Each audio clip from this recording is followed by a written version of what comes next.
It's showtime.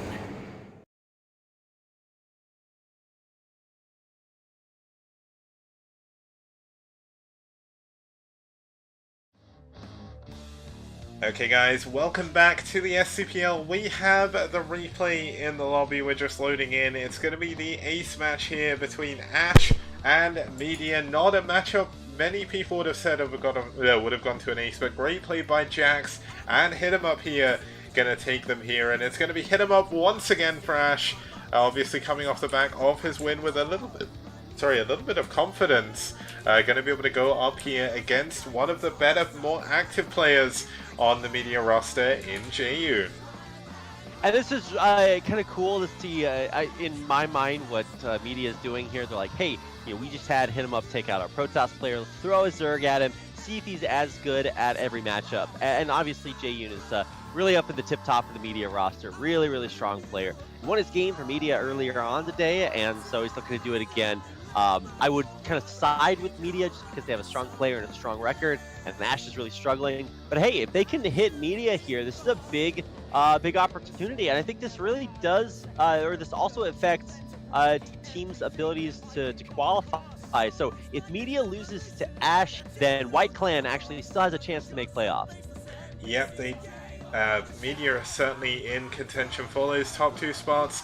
And this ace match is going to be over here on Colosseum 2. I was about to say one of our more standard maps in the pool, but it's not too standard. Realistically, in the four corners here, four corners, very easy to defend natural, relatively easy to take third base as well. But in TVZ, once you have your third base as Terran, it's really hard to get a fourth, but then ZBT, you have trouble expanding to a third base as well. You obviously want to go for another main. You do have that neutral creep, where you can see possibly some kind of 9 pool all in with a Sunken at the front. We've seen that before in the STPL. I've seen that on ladder way too much. When I say ladder, I mean back on IC Cup. But either way, it should be relatively cool here. It's going to be Hit 'em Up versus Jaeyoon. You can vote for who you want to win. No, you can't. The poll's over, but we're going to get into game number 5, the ace match.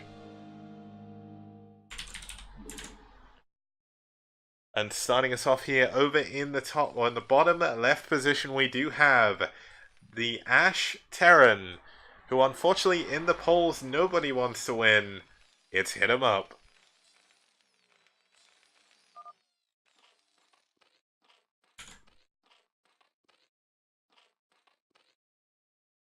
Oh, I'm supposed to introduce the other player, aren't I, Kix? Yeah, my bad. This is Jaeyoon. No, you're just like waiting there. Just like, wait, is my co-caster going to speak? I don't know if that's something. What?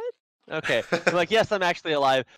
In case you were wondering, it is about 7 a.m. I woke up at 5 a.m. to do this. I'm pretty sick right now, and so it's this is not your A+ experience here. But thankfully, at least the games are good, and so there's something to hopefully make up for that. Watch this be like an insta GG and the game lasts 3 minutes and esports is dead because of it. But for the most part, this is the games have been pretty good. So JU not scouting the correct direction, but it's not like we're gonna see anything super crazy. The depot being built back at home is already a nice sign of the times. In that we're not going to get like an ARAX or anything crazy like that. Yep, now we do have Hit 'em Up going for the wall. You can actually make a link type wall on this map, and that's where this neutral creep comes into play. When you build a wall there, it's actually against a Sunken. Nearly impossible to hold They're coming for you again, Kix. You'll never make it out alive. They keep trying to find me. They know I'm trying to kill esports here, and they're like, "We got to get this man. We have to put him in jail before it's too late." But I'm persisting. My pirate radio station here in the STPL TV channel is still going strong. Well, sort of. Hopefully people think it's going strong. But yeah, police once again sticking their nose in the business. They put the prison in the bad side of Kix's neighborhood, so the cops just check in from time to time to make sure the bars are still, where they're supposed to be, and that I haven't been able to smuggle him a knife in a cake yet. But every once in a while, the delivery man does come to try to deliver that kick, but they always put it through a metal detector first, so I haven't been able to bust kicks out yet. Oh my god, is he gonna surround this drone? No way! Wow, that would have been sick. Yeah, But hit him up, not able to kill the drone. thing is, Killed the drone in a way. like, you may think that pulling 3 SCVs here is an overreaction, but if suddenly a sunken starts, well, a creep colony starts building there, all of a sudden you're in a world of hurt, and his marine can't actually get out there to deal with this unless he lifts his barracks. Yeah. So this is kind of annoying, but Jae-yoon is playing a little bit more standard, going for an early double hatchery, actually. I think he went 2 hatch before pool, so Jae-yoon in a pretty strong position, using the fact he's pulled the guys off mining for a bit. The SCV unfortunately locked himself out of his base while he builds another marine, and now he is going into gas, so this is going to be a 1-1-1. But there's still no factory. How do you 1-1-1 without a factory, Kicks? Teach me how to play this game. You would imagine the gas is going to be used for something, right? Okay, finally there's a factory. Thank goodness. So wait, yeah, not the fastest. Is he going 2 facts? No. Okay. No, no, you don't. That's not what. Okay. No, it's not. No, it's not going to be a 2 fact, but it's going to be a CC. Okay, I was a little bit worried about how that was all happening. Oh my god, the SCV killed the drone on the other side. What a badass. And it is going to be a creep colony being built at the front door there on that little tiny creep spot. So at least that's kind of cool. But the bigger thing is that I don't think Hit 'em Up knows exactly what's going on, right? Because the wall prevented any scouting, or I don't think Jae-yoon knows what's going on. Yeah. The wall prevented scouting, so this is maybe a little bit of a scary time for Jae-yoon. Yeah, Jae-yoon obviously going to build this sunken just to be safe. Obviously, he can't guarantee that there is gas. He can't guarantee that there isn't gas, so he needs to build the sunken just in case of the vulture coming in. Obviously, he played very greedily, going for 3 hatch, well, yeah, 3 hatch before pool, going into lair behind this as well. He's actually only got 4 Zerglings. He's going to send another Ling in, try and get a little bit more scouting information, but Hit 'em Up is playing his cards very close to his chest, and that's because he is going for mech, so it's not going to be 2 fact off of 1 base. He's going to go into Goliaths. Damn, what? Okay. Wow, this is very, very interesting to watch. Now, there's a Zergling on the high ground that's scouting off a little bit. So if he moves all of his mech units up, then the Zergling's going to see that. Obviously, it's hard to get an Overlord in position to scout the Terran base at this point without losing it. But Yeah. this is really interesting because you do not see this. I think this is one of the more rare Terran or TBZ openings. And the reason is just like, the bio push is so scary, right? If you don't have exactly enough like sunkens up in time, you're gonna get like two racks pushed early on, or maybe like 4 racks plus 1, or like 5 racks, or like some of this crazy stuff. And it's just so scary to deal with. And so going mech here is a little bit weird. I haven't seen this in a while. Yeah, mech, I mean, thinking back, the reason why mech isn't super popular anymore is you do technically put yourself at a disadvantage, but the trouble is Jae-yoon doesn't know it's mech. He still has no idea. He sent his Overlord in the wrong direction, so unfortunately he has 0 information. There's not been a Wraith coming to kill him. I mean, the only benefit he's got, and the only tell he has, is there's not been Marines being constantly built out of this barracks, so he still doesn't know what's going on. He can't play super greedy. Looks like he has realized something's up, going to be going for his 3rd base super early, and not going to be building another main either. But mech is actually really strong on this map. You can turtle on 3 base for a very long time. Unlike Jade, you don't have like a super... Oh, they're actually playing on the wrong version of this map. That's a bit of a problem, but unfortunately they're in the middle of the game. There's actually an extra base on this version that was removed in the later version here, and the 3rd base were a little bit harder to hold. But either way, oh my gosh, this is I mean, one of the things you can, or the reason why you can tell it's different is the minerals are actually up here rather than against the wall. But on this version of the map, mech was pretty strong as well. You still actually had a full gas at your 3rd base, same as the 2nd version. And Tempest, you say WTF, I don't actually have a choice on that, unfortunately. Basically, because I'm an affiliate only, not a Twitch partner, and applied 4 times, still not made it yet. Eventually I'll get it, but you can only have one emote as a Twitch affiliate of tier 1, which is kind of annoying, but that's how it is. So yeah, that's why only one of my emotes is available at the tier 1 of sub. Well, I did want to point out, Kix, that when you said going mech or opening mech as a Terran player is makes you weaker, that is just because you can't actually leave your base. Like vultures are good and they kill zerglings and stuff, but that's not how you win the game. And in Yeah. fact, this is this gonna be that 5-fact Goliath build? The 5th 'Cause he hasn't factory is a actually. little bit late. He needed to add that Oh, a little bit sooner, but I mean, it is still okay. possible to go I was for getting mech. I was getting worried there for a second because that build is actually something that I got a lot of experience with when Cadenzi first moved out to Korea to play in a lot of leagues. One of the first reactions to her like 2-hatch Muta style is like the first thing that the pro gamers taught the other female players to do is just go 5-hat Goliath. It's just lost Yeah. so many games to that.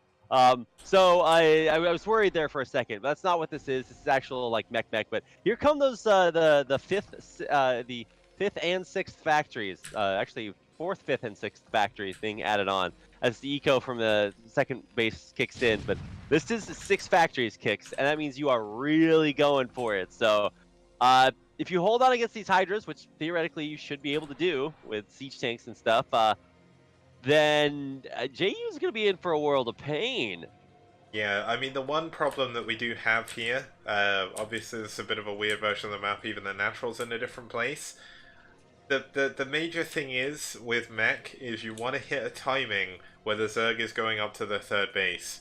And that's a timing because his factories were so late, he's not going to be able to hit right away. Now, the one benefit that he does have is JU didn't go for Mutas straight away, so while you would think that opening Goliaths is the counter to Mutalisks, Goliaths do half damage to Mutas because Mutas are small units. Goliaths do explosive damage, if I remember my terminology correctly. And hit him up, I mean, his macro is absolutely insane at the moment. He's got a lot of production off of 2 base, but affording a 3rd base on this many factories is not something he's going to be able to do. So this is going to be a one-punch push from him. Can he hit the handbang timing here to win the game? He's going to have a small, very small window, and it looks like this is when he's going to pounce. Unfortunately, 4 of the Goliaths did not get the pounce memo, so they were kind of taking a weird path around the map. Eventually, yeah, everything is going to coalesce here. But this is going to be really, really rough to deal with. Obviously, it's still a control group of Mutas. Actually, there's more than a control group of Mutas. This is just like so many Mutas. And he's got so, like you said, carapace as well. Now, Hitmap has scanned, so that's at least something. Yeah, but this is still a lot of Goliaths. The problem is that, you know, it's not a lot of tanks. So realistically, if you just go in here and like Muta micro to snipe the tanks, that's still going to be a great way to hold this push. Yeah, now one thing someone in chat pointed out is, unfortunately on this older version of the map, I don't know how they got this because the version in my map pack I gave was the right one. The gas in the NAT is incredibly exposed, and it was one of the reasons why it was changed in version 2.0. And there's even something you don't see in the other one. There's actually like a wall running all the way down to the bottom, which made it a lot easier to defend against recalls and mutas and stuff. You can put turrets there, which is absent in the new one, but here we go. Looks like the push has finally made it towards the Zerg's natural. He's going to have to scan the gas if he wants to kill it. This Sunken is going to go down, but he needs to make sure he micros well against the Hydralisks. Here we go, the Mutalisks are going to jump in. It's really hard to see what's going on when there's this many Mutalisks, this many Goliaths shooting at them, but it looks like there's too many Mutalisks. There's not enough units here for hit 'em up. Yeah, we saw so many Goliaths, so many Goliaths, but Mutas, especially with +1 carapace, there's a Nyoken video about this, guys. Go watch it, it'll tell you just how good Mutas with carapace are against Goliaths. I think it increases the number of hits that it takes to kill it by like 3. It's insane. So basically, Muta is just such a good counter to Terran mech. And that's one of the reasons that you are so weak, is that Mutas will kill everything. And so unless you have a Radiate, which you're not going to have if you're going 6 factories, Mutas will just absolutely kill everything. Now, fighting over 4 turrets, I don't know if that's the way to go. Yeah, But that's the a bit of a idea mistake, is, but I mean, with the idea is he just has so many mutas at this point. yeah, and That was a little bit greedy. he's reset the mech count as well. The one big power play that mech has is you constantly build units. They're very efficient. You obviously get your +1 attack, which he does have, but then you continue to get those upgrades, continue to go into vessels and Valkyries if the situation arises. He would really do well to get some Valkyries in this game, but the idea is you need to stop the Zerg from getting this third gas. The second the Zerg gets the third gas, they get to rebuild units very, very quickly. Now, Right. for some reason, he's killing the sunken colony outside his own front. I mean, it is the neutral one, but you can see that Jaeyoon is getting his 4th base up now. And with this 4th base, what is Hit 'em Up going to do? He can't even take a 3rd right now. Yeah, and he's producing off of 6 factories, and realistically, that's your entire economy, right? Especially if you're going to try to get upgrades along with that. And so all he can do right now is try to build a ton of turrets, try to build only Goliaths, but like Goliaths are not what kills Zerg bases, like siege tanks are. So you have to have the Goliath count to support the siege tank count. Currently, the siege tank count is at 1, so that's not going to kill anything. Look how many turrets there are at the natural. Hit 'em Up does not want to die to Mutinous right now.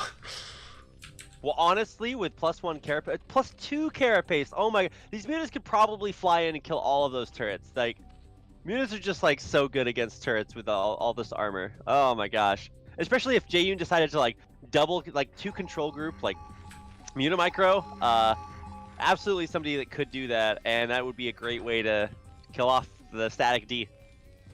Yeah, now the sad thing is here is there's still no starport. He's not really able to afford it right now. Just imagine all of these +2 carapace mutas grouping up, you get a big irradiate on one of the bottom ones. Oh When gosh. you're microing 2 groups of mutas, how on earth are you gonna split? Even Valkyries in this position would be so good. I mean, Jaeyoon doesn't have that many ground units. His tanks that he has are more than enough to deal with those Hydras, but it's just dealing with the mutas that's going to be his problem, and he just doesn't have that splash in the air. Yeah, no, there's nothing to hit that. You need like a tip over siege tanks or something so they can shoot up there. I don't know, man. Jaeyoon is intelligent enough to have correctly analyzed that 1 unit will counter everything that Hit 'em Up builds. Now, obviously, 6 factory production is insane, right? So the Goliath count is still very, very high. They are 1-1, but that's where they're gonna stay, right? He went for double armory, and now this is it. So he's gonna go for the Durbang push, which is you have Hanbang, which is that 1 timing. This is that second timing. It's where it's not a thing, but this is like if there was an anime named Two Punch Man. It's like, well, nobody would actually watch that. It's like, well, the first punch, so like, what does that really do? I don't know. So this is the second punch, and it's still gonna be pretty strong, because there are just so many Goliaths, but like there's just so many mutas. Yeah, the problem is he's queuing up on his factories, so he's out of gas, but that means he's not actually building on some of his factories, so this is a lot less reinforcements. Oh, there's already consume? Oh, what? Dark Swarm is going to make this so strong. But wait! Oh my gosh. If he sends his Goliaths under the Dark Swarm, the Mutas aren't going to do any damage, the Hydras aren't going to do any damage either. But can he get under there? The tank's doing a lot of damage. The Mutas, though, the Mutas count is dropping so quickly! Wait, what? This is too many Goliaths, and his target firing has been very good this time. 1-1 doing so much for this Terran mech. The Goliaths are now underneath the swarm. And he has no ground units. Where did the Zerglings... Did he just not build any Zerglings? I don't think so. This Defiler's going to go down. And this third base, the drones have been evacuated. The third gas is not going to be mined again. So the caveat to all of this is that the Zerg does decide to build like a Zergling, right? Like you just sort of expect that those will exist, because then the Goliaths walk under the Dark Swarm, the Zerglings kill everything. It's like, oh, okay, I get it, right? But he doesn't have any Zerglings, so Yeah, there's a huge portion of Goliath heading up into the top right-hand position of the map now. He knows that there's going to be a base up there. J-Unit is scrambling to build more units. We finally see those Lings coming in. Plague should be coming in soon if it's not already finished. No Defiler energy upgrade though. He's struggling to afford that a little bit despite the fact he's got 2k gas. He's just spending so many minerals right now just trying to build as many units as possible. There's 2 creep colonies going into Sunkens at the top of the ramp.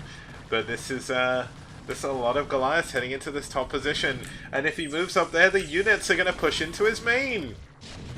Okay, but finally there's Dark Swarm and Zerglings, so justice is served, right? And this push in the top side is going to be cleaned up. The problem is going to be the main, but you know there's a lot of production there, right? There's at least 3 hatcheries, so you should be able to hold on here. Should be able to, because now he can free up the resources from his northern bases, come down and take this out. And this is still 2 base Terran, right?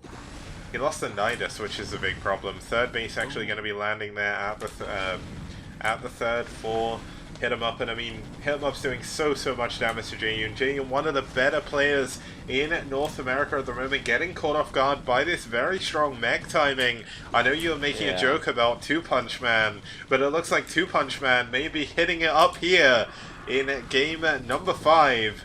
He is pushing into the natural. Yeah, this is... I would say this is all in, but the third base is just now coming up. Honestly, it's still pretty all in, but the damage it's doing means that it's going to be worth it, right? He's up 100 supply, nearly. He's gonna, I think this is honestly too much damage. It's 44 supply for J-Yun. And there's units coming up to the top left-hand base. It's 4 Hydralisks against something like 7 Vultures. A few of them gone down, and this single tank as well is just killing the final Hydras. The Hive has gone down. The Spire about to go down. The Defiler Mound going down as well. And with no tech, can J-Yun realistically hope to come back in this game with units spreading up to the top right? I don't think he's going to be able to. And Hit 'em Up is showing his strength here in this matchup with his mech. Jax is about to win the first, not only the first game for aSh, but Logan. To allow White the chance to stay alive in playoff hope. And I like your he's going to take out not only one of the best players, but one of the best teams. Almost by himself, like not by himself, but still he's putting in the work, right? He's clocking in for that 10-hour shift, right? You know, he's burning the midnight oil. This guy is really doing work. He's gonna get a 4th base up. What? One thing I just want to point out, and I know I mentioned this before, it is the wrong version of the map. It will be counted just because obviously it's already been played. We can't go back and change the result, but J-Yun is going to be kicking himself because the reason he lost his 3rd so easily was because it was so close to his natural. Everything comes down to the version of the map here, pretty much. You are correct, but honestly, you have to let the players take that. Now, obviously, Commissioner Kicks could step in at any moment and force them to, I don't know, be subjected to like 10 hours of pom-pom for their transgressions. But aside from that, I do think that it's still a very impressive win. Yeah, it's a great win. If he can close it out. Now, obviously, this is sort of a fantasy GG timing. There's still about 49 supply. Hit him up doubling his opponent with very high upgraded mech, and that's going to do it. GG, J-Yun taps out. Wow! Hit him up and aSh take out Media. And you have to ask yourself, Kix, you have to ask yourself, what would have happened if Artosis had played for his team one time?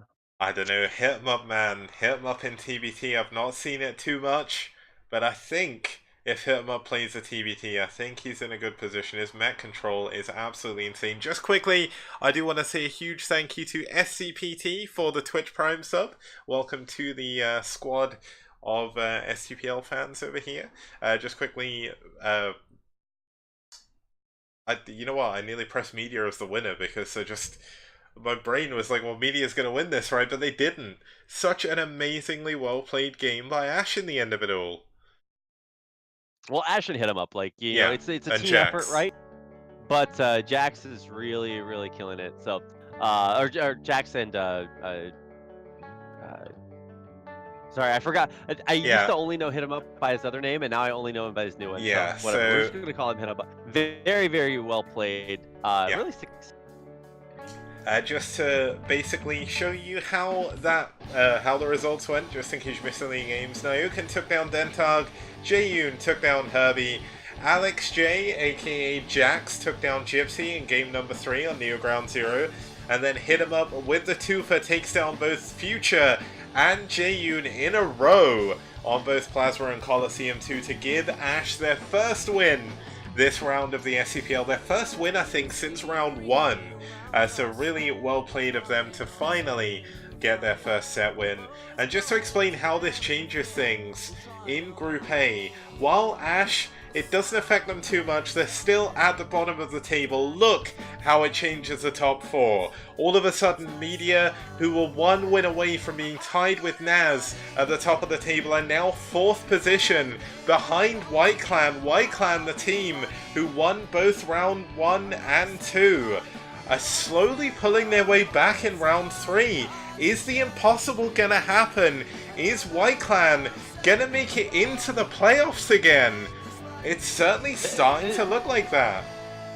This is crazy. Also, even though FBW has only lost 1 game, they've also played 1 less game, and so White Clan is still realistically in a great position there. So that. Wow. Kind of crazy. I don't think anybody really expected this to happen. Obviously, you kind of have to be impartial but realistic. Yeah. So it's still super sick to see kind of things getting shaken up here at the end. I know you outlined the exact situation that had to happen in order for things to get really, really crazy. But I think we might be on track to see some of that happen. And I don't know. It's just such a really interesting result. Yeah, so without further ado, we're going to go into a quick break and we'll be back after that with IRK versus NetWars. Should be a 6 series. See you guys in just over 5 minutes.